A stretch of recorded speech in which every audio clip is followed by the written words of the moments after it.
Welcome to Beyond the Build, your blueprint to outdoor living. Each episode highlights what every homeowner and contractor should understand before taking on an outdoor project. Brought to you by the team at Rocky Mountain Outdoor Living. Let's get started. Yes, welcome back to Beyond the Build. I am Darby, joined by Nick Lippitt, the founder, visionary, the mastermind behind Rocky Mountain Outdoor Living. We are here continuing this series on finding a contractor. We've walked you through bids. We've walked you through what to expect of the consultation. We've walked you through how to find the contractors. We've walked you through budgets. We've walked you through designs. And if you've missed those, you can go back and start at number 1. We're at number 8 here. We're at episode 8 in this series. So we are now at the point where it's time.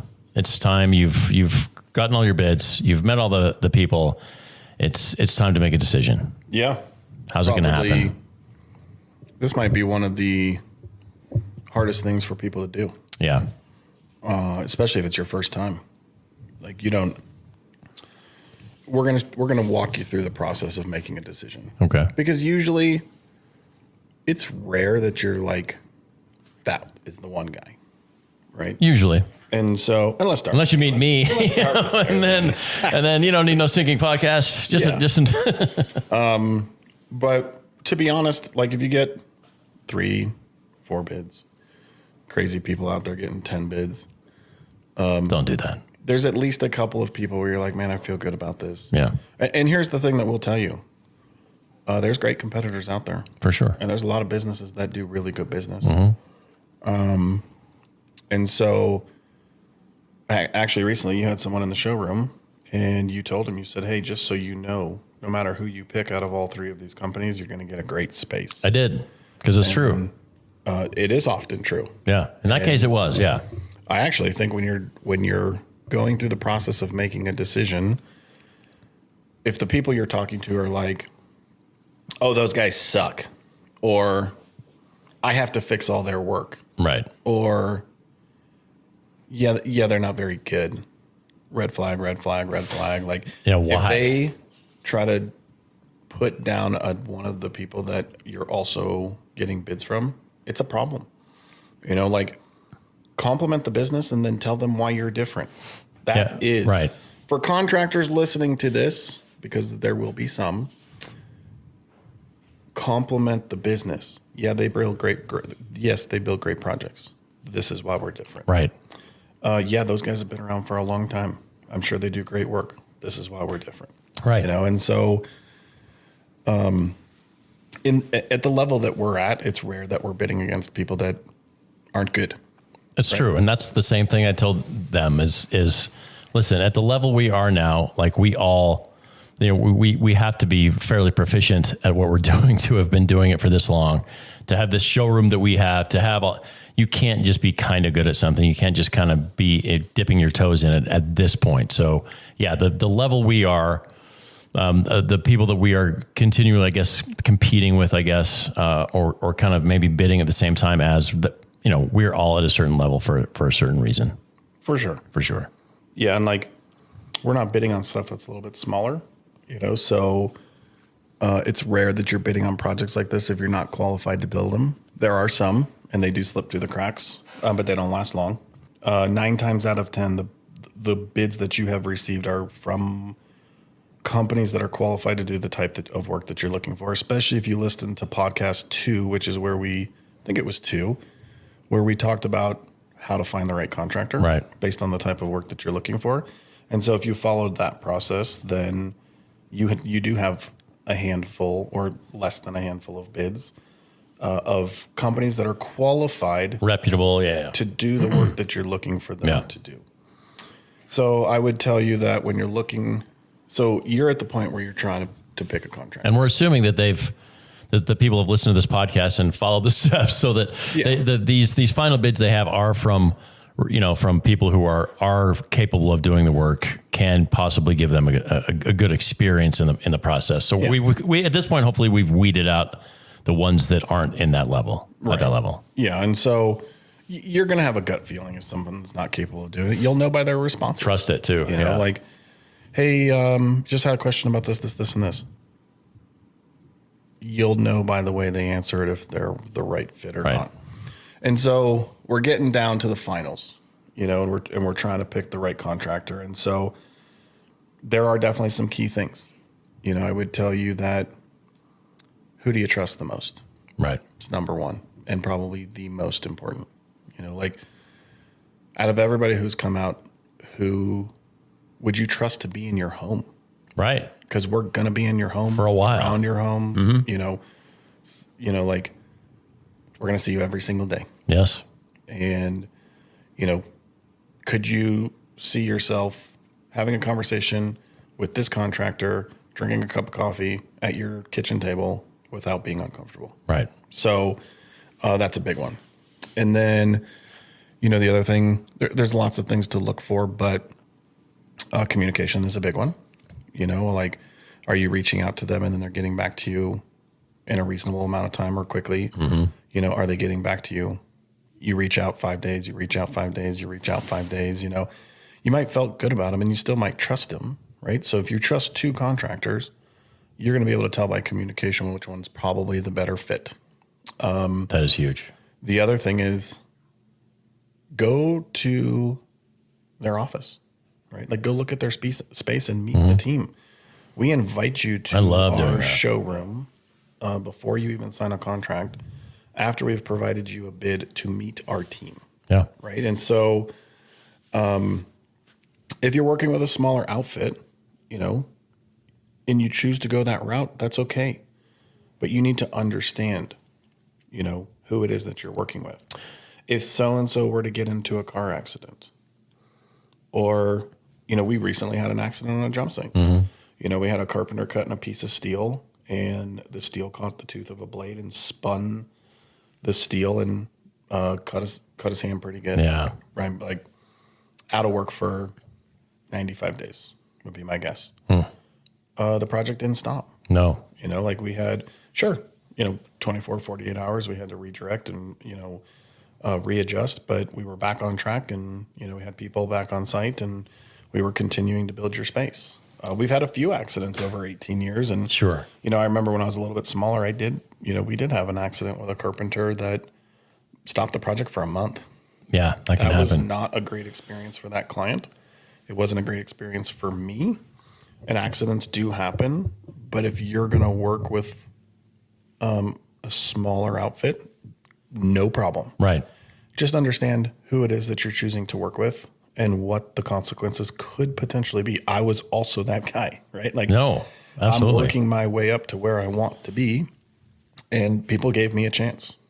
And, we did a really good job of executing, but just think about the what ifs. It's good to ask those questions about infrastructure, about, staffing, about, who's doing what. I mean, those are all, which is why we like to invite people down, because we can literally put a face to it. But you're right. If someone doesn't have a showroom with the staff that we have, there's still questions you can ask, and there's still ways that they can reassure you. And yes, if you're someone that you feel really good about and you want to give them that chance, that's cool too. But yeah, understand there might be, if there is a hiccup, it might mean the project is going to take a little longer. So just be ready for that. Well, I understand your timeline. Right. So like if you're on a timeline, so right now it's, December 2nd, 3rd. If you're looking to build a project by Memorial Day. Right. So you have these two contractors. You trust them both. Both of their pricing is very reasonable, where you want it to be slightly different, but not enough to really matter. You have a timeline, graduation party, wedding. Could you imagine building a space for a wedding and not hitting the timeline? No. And so but both of them are qualified to do it. Yeah. Both of them are priced appropriately. Both of them you trust. So then the next thing to think about is, okay, in this case, I might want to work with a company that's a little bit more established, because if you're working with a smaller company, and we've all been there, right? And we work our way through it. Yeah. But if you're working with a smaller company and you need HOA approval and permitting and pre-job walks and sales, and the guy you're talking to is doing all of those hats, right? How quick is the process going to be? It is going to be longer. And so once you're under contract, you're under contract. Yeah. Like there's definitely some things in these contracts that talk about deposits, and if you get 40 days down the road and you're like, they're not going to be done in time, I'm going to cancel this. By the time you go back and find another contractor, you're also going to miss the timeline. Yeah, because we're already booked out. I think some of this decision is based on what the expectations are and what the timeline is. Yeah, you know, that's if there's true. not, then if you're like, yeah, man, I'll swim when I swim.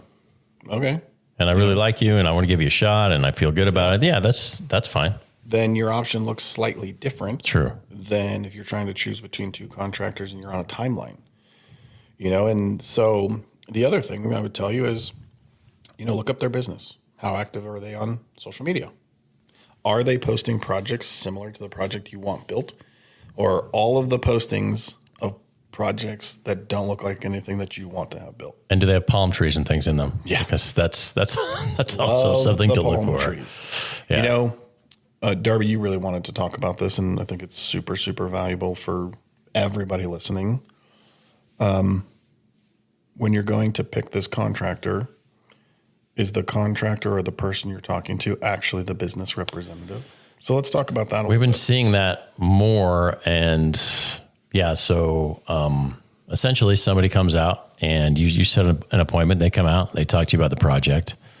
And you would assume that they are working for that company, that they are in sales for that company. They're a representative of that company. But there are companies now that all they do is go out and sell the job. And then they basically, they've kind of set the prices for the companies who then do the jobs. But there's no connection other than they're kind of like just the middleman. I mean, what do you think is the best way to describe it? It kind of is like they're the middleman, but they do not work. They don't even necessarily even interact with the company who ends up doing the work. It's all paperwork. Yeah, I mean, so what I would tell you, and you know, how do you look for it? There's a lot of companies out there right now. So we talked about design, and if you don't have an in-house designer, you can very easily hire an in-house designer, and this designer will represent your company, which makes the experience better for everybody. Right. Right. What is actually happening now is it's now going to the next step.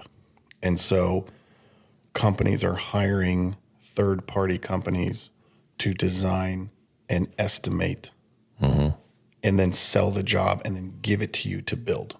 And so the people that you are talking with, they might tell you that, oh, yeah, I'm a representative or I work for blah, blah, blah, blah, blah. They really don't. Right. And so that actually becomes really interesting and a little sticky, because when the contractor goes to build it, and the company that they hire to do the design and bid missed something, now what? Which we've seen, right. You know, so what I would tell you is if you are working with a company that all of your sales transaction is on Zoom and never in person, they're a company outside of the state in which you are looking to have business done. They don't actually... They represent the company via a marketing contract, but that is not your salesperson. And when you are actively working on the project, if you say, hey, have Darby come out here, I want to talk to him about like what we talked about in this area. He's not here to come out. Right. And so it's not a problem, right? You should know it though. You should know it. Right. And so so what? You know, like if you know exactly what you're doing and you hire another company to market for you, communicate with your client, do the design, do the bid. As long as you understand that and you're comfortable with that, that's okay. I don't think it's inherently evil. I do think it should be known though. It should be. And the way business is being done nowadays is different. Right. You know, but I think that as a homeowner, you should understand things like, are you hiring a company that hires all subcontractors? Right. Are you hiring a company that has employees? You know, and why that's important is we do both. We do. But at the very end, when it comes time to getting the last 10% of a project done, which is the hardest part of the project to get done, always, yeah. I control that finish line because I have guys. Right. I can't control that finish line when I'm waiting on a subcontractor to come and do it on their timeline. And so that's why we've changed a lot inside of our company. And subcontractors are appropriate on lots of projects for lots of reasons. Definitely. And it actually makes the experience for the client. Subcontractors will make your experience better and more affordable. Yeah. And so what I would tell you is just understand who you're doing business with, right? Right. Look them up on social media. Look them up on Google. If they have a perfect 5-star review, you should read some. If they're all perfect. Yeah, right. You know, the other thing, if you're just not 100% sure and you have this 1% gut feeling, here's a real good one. And I hope contractors are listening to this and they make some adjustments. Go pick a 5-star review off of their Google page and ask to talk to that person and tell them you want to see their project.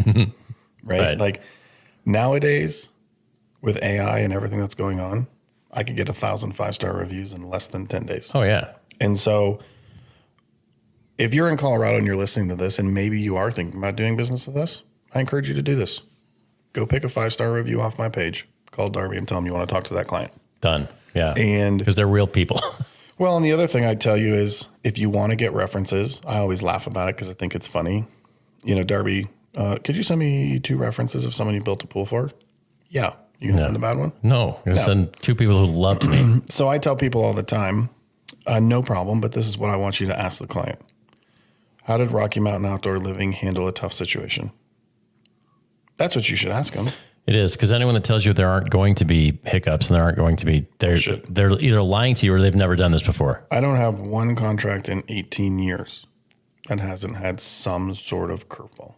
No, we're working outside. We're working in, I mean, it just is what it is. We're working with water and fire and all sorts of different things. So yes. I don't care if you're installing just grass, sod, mulch. Yeah, there's still, right. Like, okay, the project went perfect, but my neighbor came outside and asked the contractor to move the pile of rock over a little bit because it was in the way of their property. Did the contractor respectfully engage with the neighbor? Or did they basically say, I don't work for you, pound sand? Right. You know, so like the project may have been absolutely perfect, but how they handled that difficult situation was not good. Which makes the experience for you not as good. No, like you want to live next to somebody that basically now hates you because you decided to do something in your backyard. Right. You know, no, you don't. No. And so, you know, do a little bit of research on the company, go see the offices, find out who their team is, ask them what the process is next. Ask questions. Yes. You know, like ask questions. And if the responses are delayed or short, then you know. Right. And that's going to help a little bit. And so these are some things where like maybe you're stuck between 2 people and you just don't know. You know, I tell people, come look at our projects. We've showed clients our projects in the middle of construction a lot. Yeah, just last week. Yeah. You know, the other thing I'll tell you is, here's an interesting one. I love this one. And if you're a contractor listening to this, you're going to hate me real fast. Ask them to see their own house. Right. If you are an outdoor living professional and you are building these types of projects and your home doesn't represent what you build, why? Right. Why? Like if you were hiring a kitchen company or an interior designer and you said, hey, can I see your kitchen? And it's like original cabinets and doors are falling off and like Formica countertops, would you trust them to build this space in your home? Exactly. Like if you go read the website of Rocky Mountain Outdoor Living, it invites you to my house. No. In the description, it tells you to come see my home. In all 3 of them, we have an outdoor living space at our home that represents what we build. True. And so, yeah, the salesperson might not, but like you would certainly think that the principal would. Yeah. Like I'm trying to think of like the partners we have, like Adam at Wetworks, beautiful swimming pool in his backyard. You better. You know, and like Randy at Integrity, he's probably got the coolest swimming pool in Colorado in his backyard. Yeah. These guys build swimming pools. Right. Of course they do. Right. You know, like we specialize in outdoors living spaces. I have a fire pit, I have a water wall, I have a swimming pool, I have a deck, I have a roof cover, I have a kitchen. Like I encourage you, especially with the aggressive people that do sponsored ads on Facebook. Yeah, man. Here's the thing. If you're looking at doing something simpler and you're probably looking at a different type of contractor that's got different qualifications, they won't. Right. You know, like the people that I worked for in the first 5 years, they didn't care what my home looked like. No. Mine's a unique situation because our home is what caused Rocky Mountain Outdoor Living to become a business. And so, but as you get more elaborate right? You start to exceed the 6-figure projects. Yeah. Just ask them. Ask because it's a fair thing to ask. Super fair thing to ask. It is. Ask the vendor. Right. If I'm installing a Thursday pool for you, call Thursday Pools and say, hey, tell me about these guys. We're thinking about hiring Rocky Mountain Outdoor Living to build a pool out That's here. a great one.